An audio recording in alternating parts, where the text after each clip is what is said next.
ఏమంటాడు పొన్నం పావకర మంత్రి గారు హంతకులే సంతాప సభ పెట్టినట్టుంది. సర్పంచుల బిల్లులపై గలం విప్తానన్న కేటీఆర్, మంత్రి పొన్నం కౌంటర్. సరే సర్పంచులను ఆగం చేసిన వాళ్ళు, మరి మీరు ముద్దు చేయరాదు, ఎవరద్దు అన్నాడు. మీరు ముద్దు చేయరు, మీరు వాళ్ళు వేన్లు 50 రోజులు అవుతుంది మీరు వచ్చి, మరి మీరెందుకు రిలీజ్ చేయలే? వాళ్ళు అద్దనుకున్నారు ప్రజలు, వాళ్ళు అద్దనుకునే వాళ్ళని దింపేసిండ్రు, అయిపోయింది వాళ్ళది. మీరేం చేస్తాను? రోజు వాళ్ళ పేరు, చచ్చిపోయిన శవం పేరు చెప్పి తినుడు తాగుడు అన్నట్టు దిగిపోయిన వాళ్ళ పేరు చెప్పే పబ్బం గడుపుకుంటారు మీరు. చచ్చిపోయిన ఇంటికాడ ఏమైనా మందు దొరుకుతుందా, ఏమైనా తిండి దొరుకుతుందా అని పోయి కూర్చుంటారు కొందరు.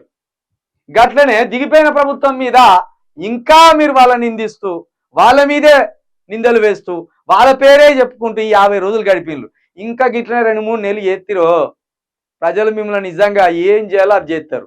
మీకై మీరు ఫెయిల్ అవుతాను. చాలా ఆశలు పెట్టుకున్నారు కాంగ్రెస్ వస్తే ఏదో పీక్ కట్టలు కడతాయి అనుకుంటే, మీరు కట్టలు కాదా పీకడానికి మీకు శాతం అయితే లేదు, ఏం చేయలేకపోతాను మీరు.